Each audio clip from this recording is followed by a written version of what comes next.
सरकार गरीबों के लिए कई योजनाएं चलाती हैं, लेकिन क्या ये योजनाएं सच में जमीन पर उतरती भी हैं या सिर्फ कागजों तक सीमित रहती हैं? क्या इनका लाभ उन गरीबों तक पहुंच पाता है जिन्हें इसकी सबसे ज्यादा जरूरत होती है? जरा इन तस्वीरों को गौर से देखिए। ये सिर्फ एक टूटा हुआ मकान नहीं है, बल्कि एक माँ की टूटी हुई जिंदगी की कहानी है।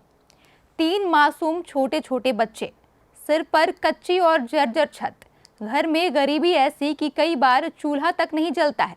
बरसात आए तो डर, गर्मी पड़े तो मुश्किल, और जिंदगी तो बस किसी तरह कट रही है। ये तस्वीर गिरिडीह के उस इलाके से सामने आई है जहां बड़े बड़े दावे तो बहुत होते हैं, लेकिन एक माँ आज भी मदद की आस में जिंदगी की जंग लड़ रही है। आखिर क्यों सिस्टम की नजर अब तक इस परिवार तक नहीं पहुंच पाई? आइए दिखाते हैं आपको सरिता देवी की वो कहानी जो दिल को झकझोर कर रख देगी। नमस्कार, आप देख रहे हैं ओंकार झारखंड और मैं श्वेता। गिरिडीह जिले के तीसरी प्रखंड अंतर्गत सिंघू पंचायत के लक्ष्मणिया टोला में रहने वाली सरिता देवी आज बदहाली और लाचारी भरी जिंदगी जीने को मजबूर है। 3 छोटे छोटे बच्चों के साथ वह अपने पिता के टूटे हुए मिट्टी के घर में किसी तरह दिन गुजार रही है। घर की हालत इतनी खराब है कि बरसात और गर्मी दोनों ही मौसम उनके लिए मुसीबत बन चुके हैं। जानकारी के अनुसार सरिता देवी की पहली शादी के बाद पति की मौत हो गई थी। इसके बाद दूसरी शादी में भी उन्हें प्रताड़ना और मारपीट का सामना करना पड़ा।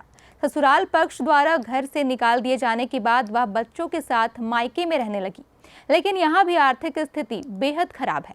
कई बार तो परिवार को भूखे पेट रात गुजारनी पड़ती है। यहाँ सबसे बड़ी विडंबना यह है कि सरिता देवी के पास आधार कार्ड तक नहीं है, जिसके कारण उन्हें किसी भी सरकारी योजना का लाभ नहीं मिल पा रहा है। ना राशन कार्ड, ना पेंशन और ना ही आवास योजना का फायदा। ऐसे में बच्चों का पालन पोषण करना उनके लिए बड़ी चुनौती बन गई है। और अब सबसे बड़ा सवाल ये है कि ये पूरा मामला उस राजधनवार विधानसभा क्षेत्र का है जहां के विधायक बाबूलाल मरांडी जी हैं। आखिर इतनी बदहाल जिंदगी जी रहे इस परिवार तक अब तक सरकारी मदद क्यों नहीं पहुंची? समाज सेवी दामोदर कुमार यादव का कहना है कि परिवार की हालत बेहद चिंताजनक है और प्रशासन को तत्काल मदद करनी चाहिए। वहीं ग्रामीणों ने भी मांग की है कि सरिता देवी और उनके बच्चों को जल्द राशन, आवास और अन्य सरकारी सुविधाएं उपलब्ध कराई जाएं। पिछले साल से प्रयास किए हम इसके बारे में, इसका घर आवास के कारण, लेकिन आधार नहीं होने का कारण हम नहीं कुछ हो पाया। यहाँ के अधिकारी से भी मिले कुछ, लेकिन कोई सुनवाई नहीं हुआ।